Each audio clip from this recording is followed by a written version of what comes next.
40 их 80-ийн Орсын нүх гарсан авийг ган уяг удаан жаргал нар яриасай.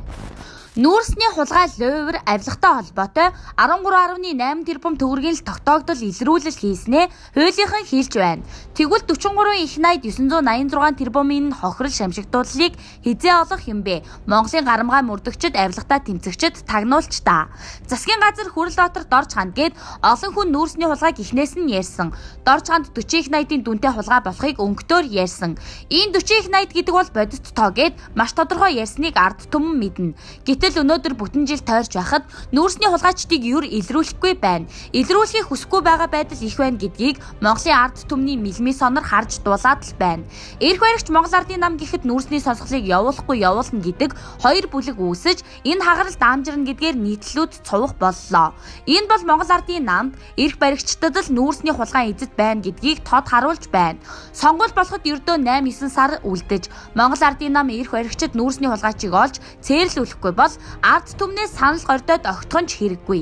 Ерөнхийдөө тэд аюул сайхан гав хаяг гэдэг хоёр хүнд бүх асуудлыг тохоод сонгуул өнгөртөл энэ хэргийг ээдрийгээд мартуулахын салхинд үдэх муу санаа энэ бүх явдлын цаана нуугдастайг харж ядах юмгүй.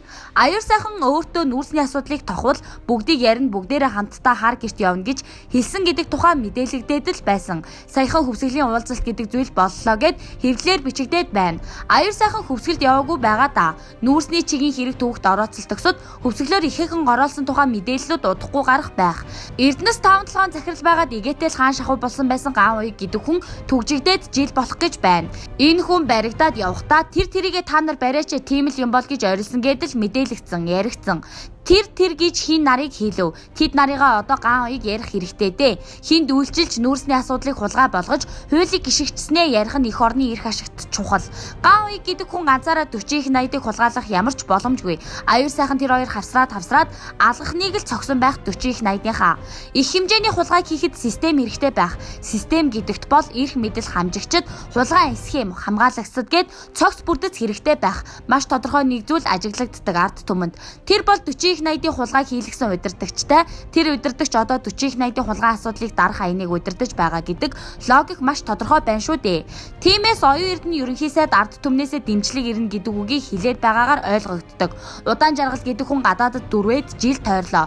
Тэр хүн гадаадаас ч гисэн асуудлыг яриасай. Их орон ард түмний эрх тэгш шударгасны төлөө. Хин өөрийг нь ингэж дөрвөж орох оронгүй, ойч хайггүй явал хулгайн цэцгэрт тутгав гэдгийг. Хэрв үүнийг ярил удаан жаргал их орондоо эзэн биедээ ял хөнгөлөх нь дамжиггүй. Энэ учир ган уяг удаан жаргалнаар яагаад хулгай толбогдов? Тэр тусмаа 40 их 80-ийн буюу урд өмнө Монголд хизээч яригдаж байгаагүй их дүнтэй хулгай толбогдсон бэ гэдгийнхээ талаар ард түмэндээ тайлбар хийж буян болох ёстой. Мөрдөн байцаалтын нууц энтер гэж байдаг. Гэхдээ эдгээр хүмүүсээр тэр нууцыг давуулан үгийг хэлүүлэх нь Монголд тустай. Яагаад гэхээр монголчууд хийн хулгайч, хин нь хулгайч бусыг мэдэж авах эрхтэй. 40 их 80 төгрөгөөр Монгол улс нүхэн жорлонгүй болох байсан. Атомын станц барих байсан. Дулааны станцуудыг өч төчнөөнийг барих байсан. Гангийн үйлдвэр барих байсан. Газрын тус боловсруулах үйлдвэр барих байсан.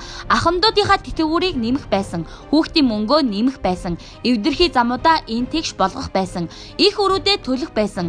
Зээлжих зэрэглэлээ нэмэгдүүлэх байсан. Хөрөн оруулалтын орчноо дархлаах байсан. Эдийн засгаа их 80-аар тэлэх байсан. Энэ улсын зочноо тижээх байсан. Валютын нөөцөө нэмэх байсан.